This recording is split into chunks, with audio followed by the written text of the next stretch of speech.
today's academic staff development session. We will be hearing from our colleague Rahat Kazmi in the School of Business and Enterprise today on using storytelling to enhance teaching and engage learners.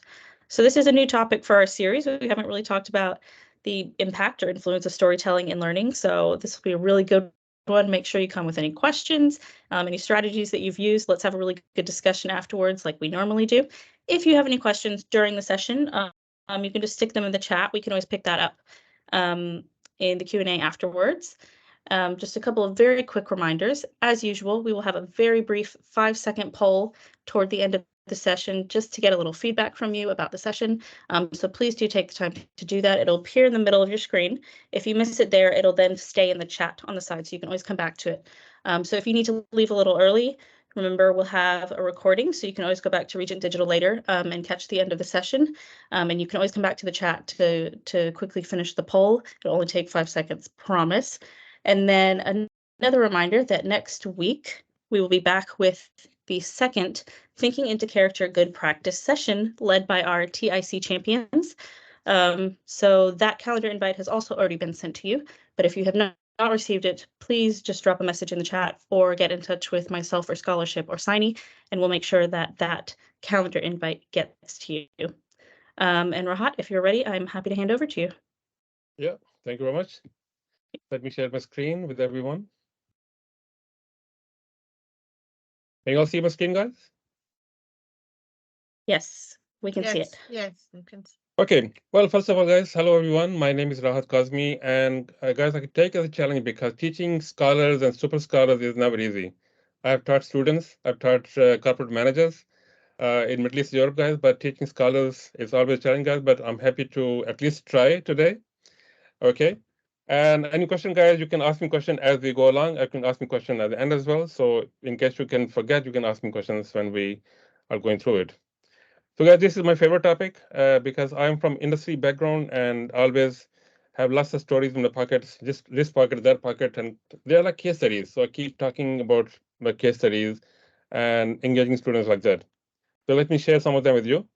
Guys, in this topic, guys, session today, we'll be covering a few things like, for example, 3 types of stories used in teaching, how to use a story in teaching, finding and choosing the right stories, what should be story structure, teaching stories must evoke emotion, surprise, and humor, and what to watch out for. So I'll try to squeeze them in 1 hour. Okay, so guys, first of all, let me ask you a question here. I always believe, that a picture can tell 1,000 words. So let me ask you a question, guys. Picture on the right-hand side. Does anyone remember what this picture is? What message it gives us? But you can see on right, the first picture on top here. Can anyone think about this?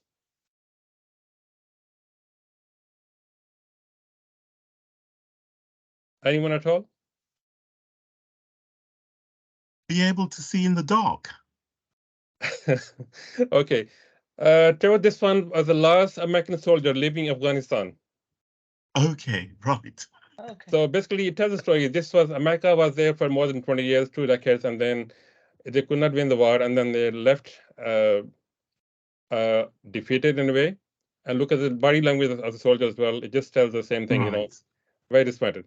Okay, next, before guys go on to main subject here, another story here, and look at the picture at the bottom here. I'm sure most of you will remember that. And what's Yes. first thing come to your mind? Protection. I don't know. This picture was taken from Terminator. Yes. Yes. And in this picture, the guy is trying to protect the future leader. Okay. No, guys, basically what I'm saying is when we tell facts, facts don't get understood, but stories do. Let me guys give you a little set of facts here and see if you can understand them. Because first of all, let's say, guys, the facts are 2 legs sitting on 3 legs eating 1 leg. Then comes along 4 legs and steals 1 leg from 2 legs. 2 legs then gets off 3 legs and gets his 1 leg back. No, can any of you guys repeat this one I just said to you, or maybe I should try once more? 2 legs sits on 3 legs eating 1 leg, then comes along 4 legs and steals 1 leg from 2 legs. 2 legs, then gets up 3 legs and gets his 1 leg back. Oh gosh. Because these are facts. When we can tell students facts, which they can also look from Google as well, they can easily pick them up. So guys, of course, that doesn't really help students at all unless we sort of make some sense from it. Now guys, if I tell you in a better way, I will tell you, for example, in a way, okay, there was a boy, he had 2 legs. Of course, he had a stool, 3-leg stool. He owned a dog as well, and dog had 4 legs. The boy was eating 1 chicken leg.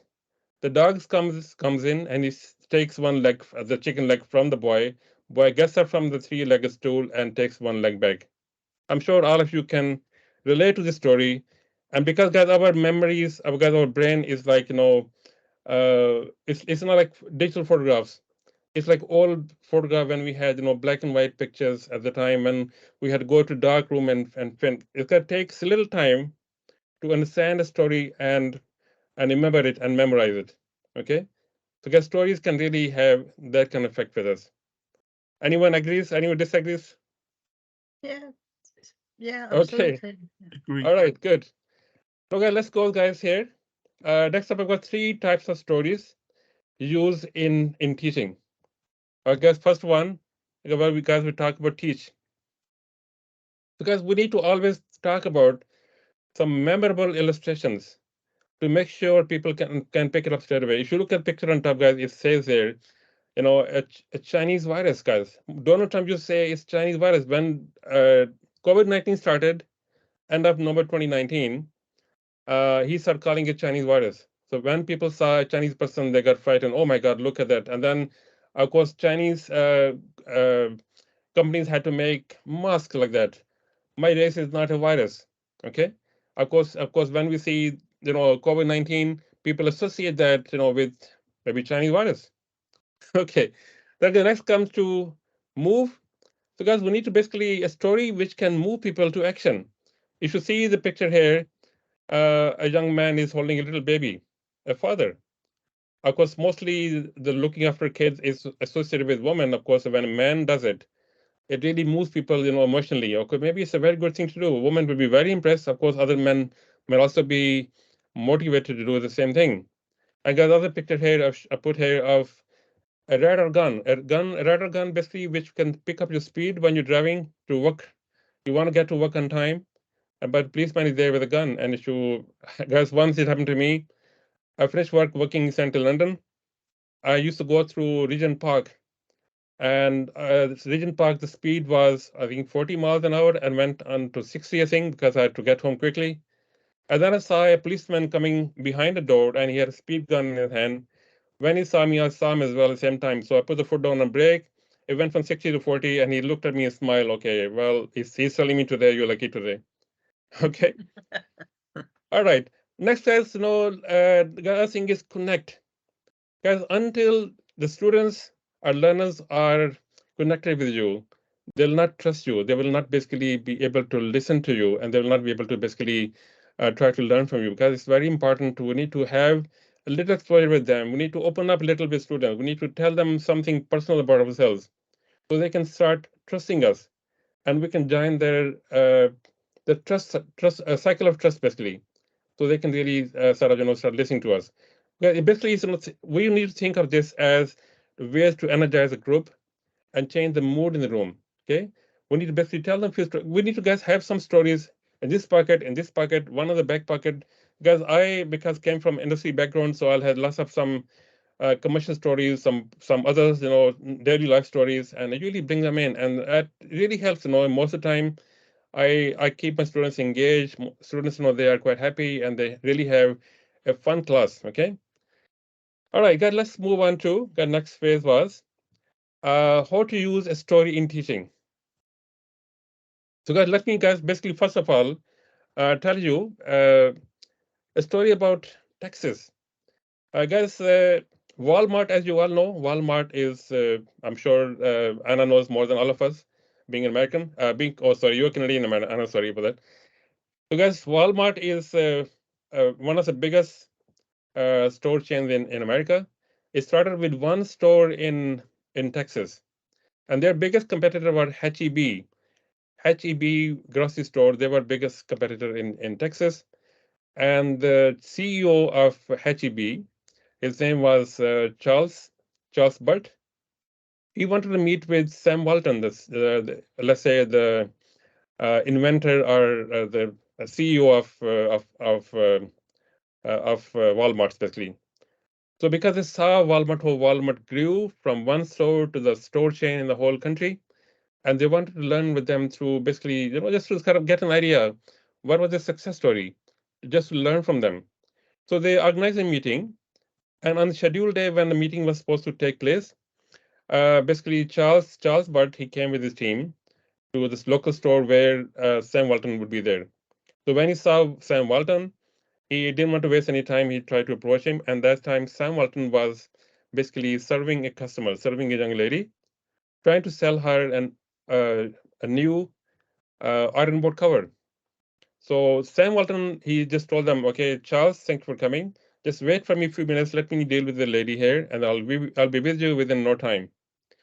So basically, Sam Walton, he sold the iron board cover to a lady, and she put it on a trolley and went to the till. So when he came back, he asked Charles, basically, do you know how many used iron board covers are in America? How many used or worn iron board covers are in America? He said, we're going to sell 1 million of them this month. And in fact, guys, the research says they did sell 1 million 1 million iron board covers in that month. Basically, guys, the factor story was, now there are five guys main points here. First, retailers are competitors. They're not enemies. And second, guys, customer is number one, because our customer here is student. Our student is our customer, guys. And third, guys, importance of understanding the customer's needs and wants. What customer want? What are the needs? What are the wants? And number four, guys, will be persistent. Valuing persistent means you don't give up until you help the customer find what he or she is looking for. We need to understand what students are trying to achieve, and we need to really, guys, when I start my class, first lesson, I always ask students what their objectives are. Some tell me they're looking for a job as senior manager. Some tell me they're looking for to start a business later on. So I know the objective. I know what they're trying to find. So I need to direct them in the same way, of course, they can achieve their goals in the longer term. And number five, guys, will be passion for winning. Guys, basically, out of billions of dollars merchandise Walmart sells every day, Sam had set himself a goal of selling iron board covers. 1 million. He set himself a target of 1 million, and he did that. Because passion is contagious. Okay. And spread it, and you'll be amazed, that what can you accomplish with it. All right, guys, let's move on to finding and choosing the right stories. In this picture, guys, I showed here, guys, picture of the bird here. In my opinion, guys, aeroplanes, they were formed for the concept of flying birds, how birds can fly. And guys, aeroplanes were invented like that, okay? And these guys, even the stealth, stealth guys, fighter jets as well. They're also built on the same principle. We need to, guys, keep in mind who our audience are and what is it we want to tell them, what do we want to basically think about and feel and do. So basically, guys, in our story, we should look for a success, a failure, or a moment of clarity. Okay, so these are the main things we need to look for in a story. Okay, basically, guys, we need to think about a time when someone basically had a success, or maybe somebody who failed badly. I guess whatever we can learn when we can learn from failures, we can also learn from successes. Guys, very important that we can learn from lessons from it, because these lessons are our moments of clarity. If we were able to learn a lesson from it, guys, I'm sure when we tell this as a story to other people, they can also learn from it. Okay, guys, this is how we should do that. Because we need to make lists of stories. We can search stories from our own past, our own experiences. This is what I do, guys. It's easy for me because working in industry for about 25, 30 years. And I can basically pick up exactly stories in what organization, what happened, so I can use them as my case studies. Or sometimes I even go on YouTube and listen to some videos, listen to some maybe case studies and see if I can talk about them. Sometimes, guys, I talk to maybe I listen to some presidents of America, some CEOs of top companies like Microsoft, or maybe Bill Gates, etc. Maybe guys, the CEO of Starbucks, etc. So I listen to them, see exactly how they got to that place. What were their success stories? What were their failures? And then and share with my students, and it really helps. So, guys, story structure. So, guys, story structure is very important, guys. It's basically we need to basically have guys have this in mind. Okay, what we're going to say. Okay, what is when we listen to story, guys, we need to first of all is like think of a story, guys, like a movie. Movie we watch. If movie starts with a conflict, somebody got shot in the head, then the whole movie is basically trying to run around the story and trying to sort of grab the facts together, who was involved, investigation take place, and we basically look at rising action. Then it goes into climax, and of course, then guys, we falling action. Then of course, eventually it comes to the resolution. Okay, so guys, here eight questions we can ask when we pick a story. Why should I listen to this story? Where and why did this take place? And who are the main characters and what do they want? What was the problem and opportunity they ran into? What did they do about it? And how did it turn into the end? And what did you learn from it?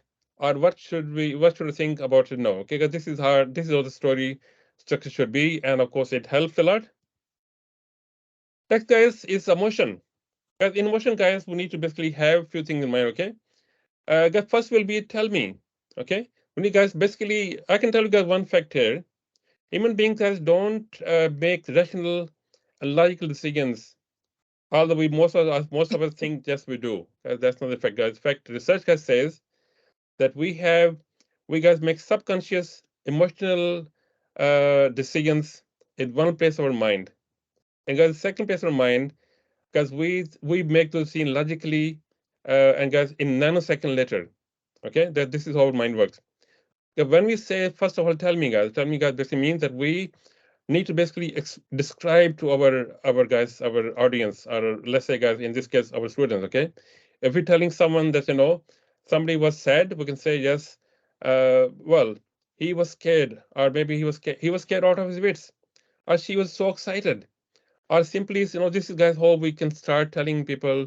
Of course, tell me. This is, we need to express in such a way that of course, it makes really some sense.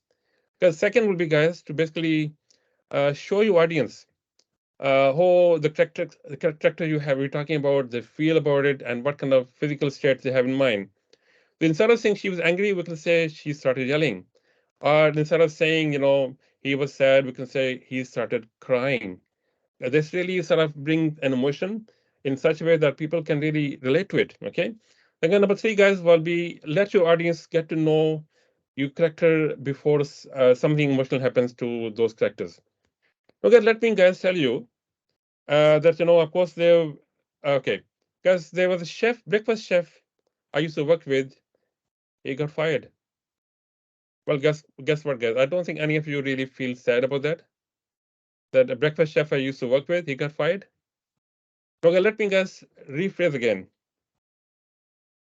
I used to work with a breakfast chef called David. He worked with me in Holiday Inn Hotel in Welbeck Street behind Oxford Street, close to I would say it, yeah, behind Welbeck Street was close to Oxford Street. And this breakfast chef used to come 4:30 in the morning every single morning.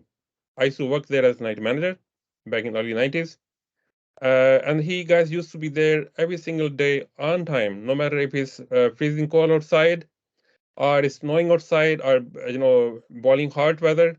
He was there on time. And he used to serve breakfast for 300 customers almost every single day. He was scrubbing eggs, he was sweating, but he was really working hard. I never had a complaint about him from a guest or even a colleague. Everyone used to like him because he was very hardworking. And I used to like him as a favorite colleague because I never had a complaint about him. He always sort of showed up on time, never had to call another chef to cover him. He's always there on time. So basically, guys, of course, I had lots of respect for him. And he never let me down. He was always one of my favorite colleagues. But guys, 1 month after working with him for 2 years, he didn't get paid on time. We all got salary, but he didn't get his salary. So at first instant, he sent an email to his head chef. He didn't respond to him. Then his second day or third day, he sent email to HR. HR never got back to him. Then he sent email to basically the GM. The gentleman's name was Mr. Cook. Mr. Cook also didn't get back to him. No, guys, this was 5 days gone after the payday. Of course, he had to pay his bills. He had to pay his, other commitments we had to do. But he didn't get to do it. He didn't get his salary. So guys, what he did, one day he was very angry on Sunday morning when he finished his breakfast shift, but let's say about 1 o'clock or something. He had a can of paint in his hand. He went to Mr. Cook's general manager's office, and on the door he wrote big "F you, Mr. Cook," and he went home. So guys, of course, this caused a big stir in the management. They were very angry. This person was very rude. No, guys, they wanted to fire him. They wanted to get rid of him. What they did, a typical thing. They went to his locker room. They opened his locker, and then they found few butter sachets. Butter sachets when we put on the bread. And guys, I think 1 or 2 oranges. Maybe 1 or 2, I think maybe apple in his locker room. And they're fighting for stealing company property. No, guys, I was very sad. I'm sure after listening to the story, you must be very sad as well. This was not fair. I'm very hardworking person, and he got emotional because, of course, he was late for his paycheck. But guys, of course, if you introduce your character first of all, it becomes a lot easier for people to understand and, of course, had some emotion with it. Next, guys, okay, the topic is surprise. Okay, guys, so we need to basically have some surprise, stories. Okay, otherwise, guys, it's basically it doesn't cut it. Okay, so let me guys tell you. One evening, a 9-year-old boy named James was in the kitchen with his sister's mother. He was having a cup of tea. She was having a cup of tea, and while Auntie was trying to have a cup of tea, James was standing at the stove, standing near the stove, watching the tea kettle boil. What he did, guys, he basically held a teaspoon on top of the kettle opening where the steam was going up, and he noticed that water was vaporizing, and it was converting, steam was converting into water, and then was dropping down. He's quite fascinated by it. But his aunt got upset. Come on, James, don't be stupid. Don't waste your time. Go and do your homework or something. Don't just stand and waste your time. But James, he didn't notice that much, and he kept doing it. He still kept looking at it. But guys, at the age of 29, James Watt in 1965, guys, James Watt reinvented the steam engine. This is the same guy because he had lots of passion with steam. Okay. No, guys, this kind of stories are there. Then we need to have surprise. We can have surprise, either a story to start in the beginning, a surprise in the beginning, like they do in the movies. I guess we can do a surprise in the end. Guys, both of them have very different effects. Okay, both of them guys can really have different kind of effects when we tell a surprise in the morning, in the beginning, and when surprise is brought in afterwards. Okay, let's try, guys, and see exactly what kind of results we get from our audience. Next, guys, let's talk about humor. Guys, don't forget humor, guys. Humor is very important in storytelling. Okay, guys, guys, some stories. Of course, it doesn't mean that we all, like as lecturers, we have to be comedians. Okay, guys, but of course, sometime to make people smile, make people have a little laugh, guys, it also helps. That doesn't mean our class should be boring. Okay, because I used to work as an accountant, but of course, I always had little sense of humor. So we used to bring some kind of humor in some way, of course, and it was quite good way to do it. But well, guys, I'll give you some examples here. Guys, use a funny visual while you're telling the story. Pronounce something weird, for example, emphasis syllable. Give your characters interesting name, for example, executive for the president, or max profit for the CFO, or sell a lot for sales vice president. Don't be afraid, guys, to act out of little of this outer story. find a way to make your funny personal stories relevant to your topic. Guys, of course, when I used to tell my students that one day I tried to shave my own hair, of course, with trimmer. And I think trimmer, my hand held out of proportion and it went a bit deep. Then I had to go to my barber and ask him to shave it all. I mean, I was doing my degree at the time. And when I came home, my brother asked me, "What happened, brother?" I told him, "No, don't worry, it's just a new trend these days. All my friends, they are doing the head shaved." And my brother as well, he went to the hairdresser. He also got shaved. When he came back, I told him the real story. He said, "Oh my God, you made me shave my head just because you shaved it." Well, I'm sorry, you are so much in rush. Because we can always tell us some story which are human stories. We can always bring people in, and we can also sort of some share stories and have some interesting atmosphere. So guys, what should we watch out for? Because we need to guys watch out for.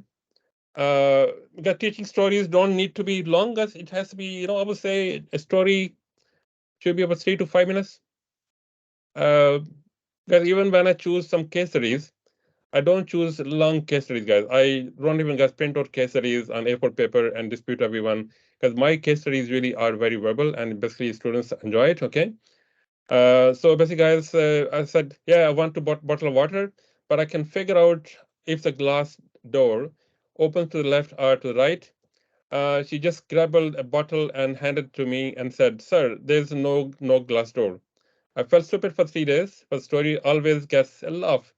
And I connect to it how we sometimes just live an autopilot, and maybe it's important of being observant. So basically, guys, stories should be conversational. People can get into a story, make some comments, and then we can explain a bit more. Because my grandmother, I think she died at the age of 120 years. And she used to tell us stories, and stories was so long. One story could go for a month even. We kept asking her as kids, come on, grandma, tell us a story. What happened next? What happened to Prince? What happened to Princess?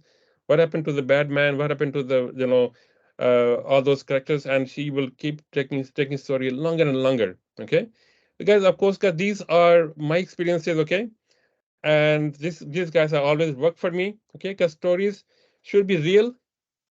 Unless, guys, if the story is not real, we must tell our audience the story is not real, guys. It's not real story, but of course, it has some effect into it. Okay. All right. So, guys, any questions so far? I managed to finish in less time than I thought. Did you say 120 years, your grandma? Yes. Wow, that's the story I want to hear. My grandma Forget could, about everything else. How do you live to 120 years? my grandma Wow. could chew the sugar cane with her own teeth, and she could read, the holy book of Quran without glasses even at that Okay. age. In those All age, right, so of course, I went, guys, to an army exam in Pakistan to become army officer, and then we had a 75 years old, our buttman, and we arm wrestled with him, and he defeated all of us. He used to tell us when he was young, he used to have, butter ghee, butter, instead of, cooking oil. And he could go on top of the mountain and come down with, weight on the back. And before we can even walk at maybe 10 feet in the street, because those times were different than us. So any question, guys? Thank you, Trevor.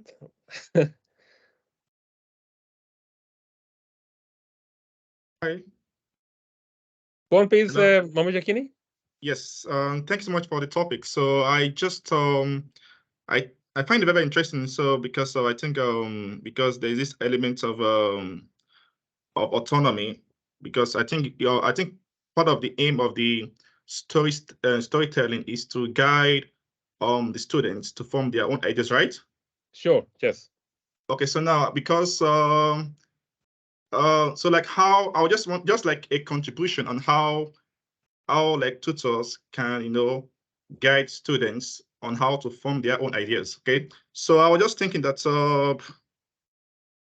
is it possible to use something like a cause and effect relationship or narrative in guiding students on how to form their own ideas from your own ideas? Like Yes, for basically, instance now. I would say, Mama Jakini, when we tell students a story, Sometime we can ask students, okay, ask some question, what you think the moral story is? They can do moral story themselves, or we can basically have some little discussion there, because we should work as facilitators. Storyteller is basically a topic, but we should be a facilitator. We let them make it conclusion of what they learn from it. Then, of course, because students will prefer to have their own opinion than instead listening to our opinion. I will never impose my opinion to students, but I will only become facilitator and tell them these are the facts. Because you can tell a story and try to create a link between their knowledge and the story. As you know, of course, you should know from beginning, I tell you the facts of, three-legged, two-legged, four-legged, and was very hard to understand. When I translate it into a story, it was easy to catch up. So basically, let the students, sometimes you shouldn't rush, you can tell, so, okay, student, sometimes they will learn, they will find the conclusion themselves. You don't even have to go into explanation of that. Some stories could be so interesting, they'll learn from it themselves. Okay, And that's what I think is that when I am teaching, I give them stories in between which are related to the subject. Of course. Yeah, and they are very interesting stories. They always help. Mhm. Well, they always help because, of course, stories have to be relevant to the topic. Otherwise, it won't make any sense. Right. Trevor, your hand is raised. One, please. One of the things I try to get my students to do to facilitate them to do excellent reports and essays is to say that basically your report, your essay is a story. What you're going to have to do is embed these theories, these concepts, but you need to tell me a story. And that's why we have an introduction. That's why we will have the main body. And that's why we'll have a conclusion. And so in that way, it stops them thinking about, oh, right answer. No, tell me the story of your understanding of this subject using these tools, using this scenario. And when you understand, you'll be able to tell me a story. If you don't understand it, you won't be able to tell me a story. Of course. Basically, when I start a story, always have an end in mind. Because when you don't have end in mind of story, you can never complete the story. You don't know where you're going. So basically, stories with end in mind, you know exactly where to start. Because stories are not like business memos. We should have introduction and conclusion at the right place. We can't do introduction at the end. We can't do conclusion at the beginning. The story should have proper structure in mind. And then, of course, when we go through in logical way, then everyone will follow it. Any other colleagues, any questions, please? Yeah, Rahat, I have a question. Go on, please. I'm wondering if you could give us an example of when storytelling worked really well in a particular class or situation, when you told a story and it kind of drew out from the students kind of what you were looking for, what you hoped would happen. Yeah, basically, I was teaching a group of learners. I used to teach for Job Center Plus in Brixton, and I actually had a group of people where 20 people in group, and one lady was ESOL dropout, a single parent, a small lady, mother of 7 kids, and there's one lady. She was she was the global brand manager of Nokia from Helsinki. So both people were in my group. So I have different, of course, very high student, very lower level students. So this lady says to me, this money lady, I'm sorry, sir, I don't understand motivation. Okay, all right. You have kids? Yes, I have kids. What do you do? Oh, one daughter is going to university, and my son is going to university. Why university? She said, I don't want them to be like me. I want them to be different than me.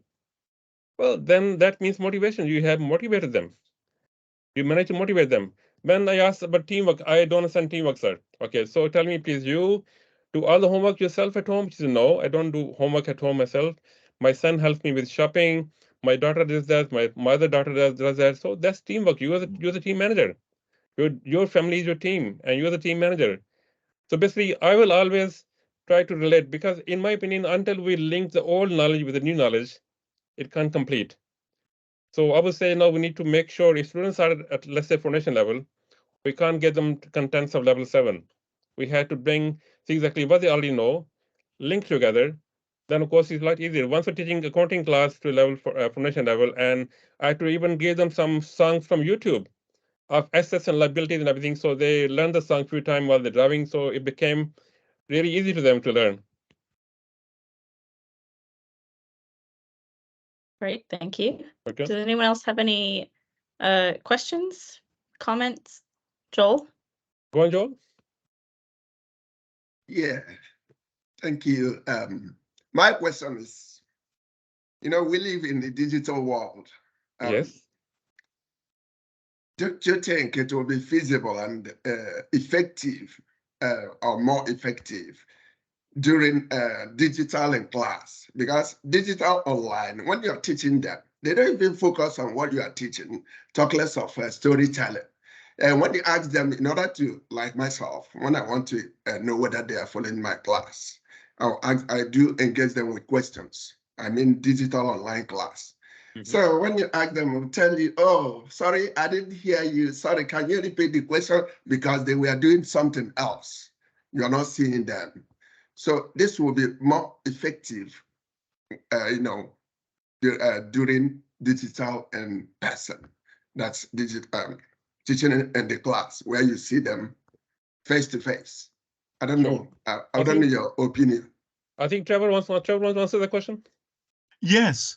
Go on, please. One of the things that I would like to say to all my tutors is there's some very, very powerful digital tools that are based around storytelling. And one of the things that we should do is give our student activities, homework or whatever, saying, create a story using Microsoft Sway. Just go into Microsoft Sway. It's there to produce stories.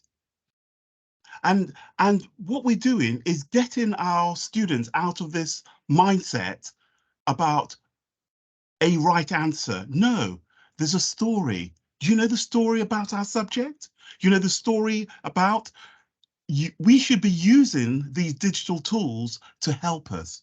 So I encourage everybody, go and look at Microsoft Sway.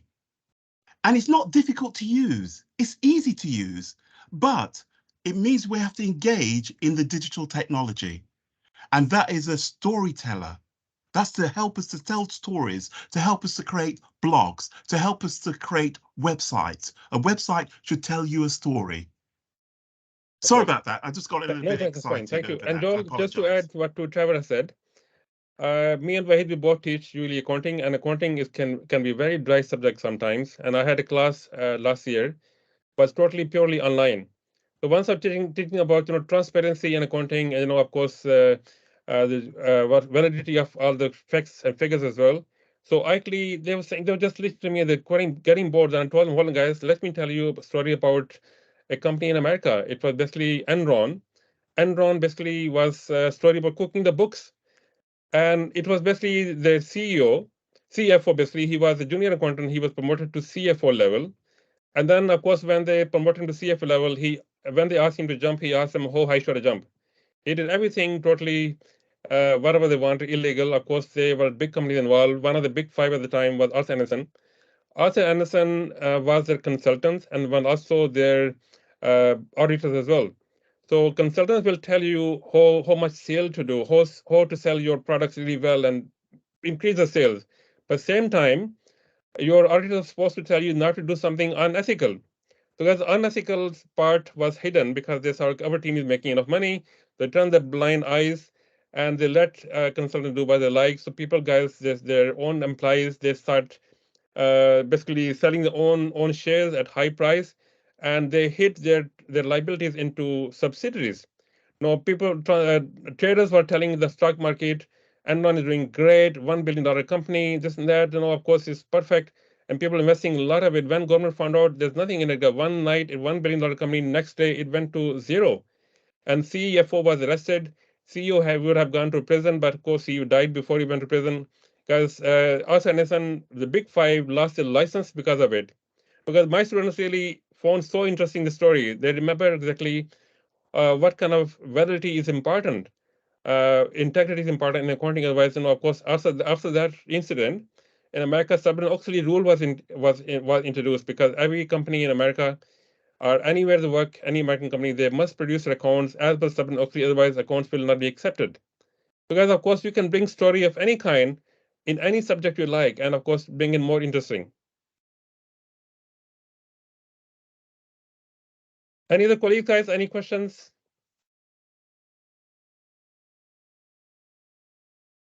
You wanted Yeah, to add something? Yeah, I just want to say thank you for this session. Also, I strongly believe that storytelling is an effective way to reach students in class and get them engaged. Reason being, we can bring our own stories from our own experiences and share them in class, especially from industry, especially when we are teaching certain business concepts, whether it's HR, marketing, whatever it is. If we have experienced it ourselves, we can bring that story in and share with them. And even our own stories when we were ourselves students and studying, that usually helps them to understand certain things and what they need to do in order to overcome challenges and things like that. So I strongly support storytelling in class and in teaching. I believe it's an effective way to reach students. So thank you very much for this session, Rahat. Thank you, Naren. Thank you. Any other colleagues, guys, before we say goodbye, any other colleagues, any questions in your mind? Speak up, please. Now is the time. Trevor, go on, please. Yes, this is back on using digital tools, even to the extent how we use PowerPoint. We don't use it. We should use it to tell a story. And if we use it to tell a story, we wouldn't be using it as the same way as we would write a Word document report. Okay. We have too many bullet points, so we kill the story. So they talk about death by PowerPoint. That's because we're not using PowerPoint correctly. And if we have this thing about we need to engage with our students by telling them stories, so when we use the PowerPoint, it should be used as a storyteller. And this is why I got really excited about digital storytelling tools, because we've got the tools, but are we using them? Trevor, I totally agree with you. Basically, I also tell my colleagues as well, whoever I speak to, when we use PowerPoint bullet points should be our reminder of what to talk about next. We should not be looking at, line by line, reading it through, but of course, what to talk about next, that should be basically bringing that into mood, bringing that into, concept of it, instead of, reading everything as it is, because anyone can read through it. Students can read themselves. We can just sit there, ask them to read it. They can go home.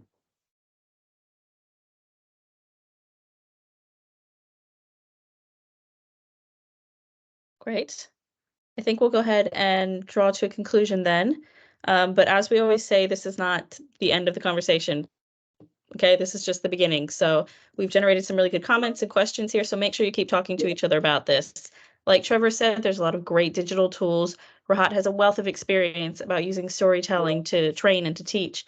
So get in touch with each other, learn from each other. And we'll see how we can pick these up in future sessions.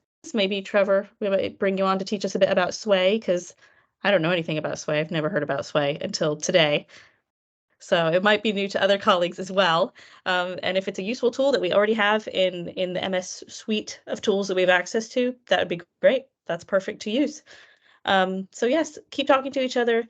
Please do complete the poll really quickly. It'll take you 5 seconds. And we will see you guys next week for the Thinking into Character Good Practice session. If you haven't gotten the calendar invite, just let us know. We'll make sure you get it. Otherwise, have an excellent Monday. And thank you so much, Rahat, for sharing your expertise with us today. You're most welcome, everyone. Nice to guys meet you all. And hopefully, guys, I met the challenge of teaching scholars and super scholars. Something new. Yes. Thank you very much. Take care, guys. Bye-bye. Have a good Monday, everyone. Thank Have you. a good week. Bye.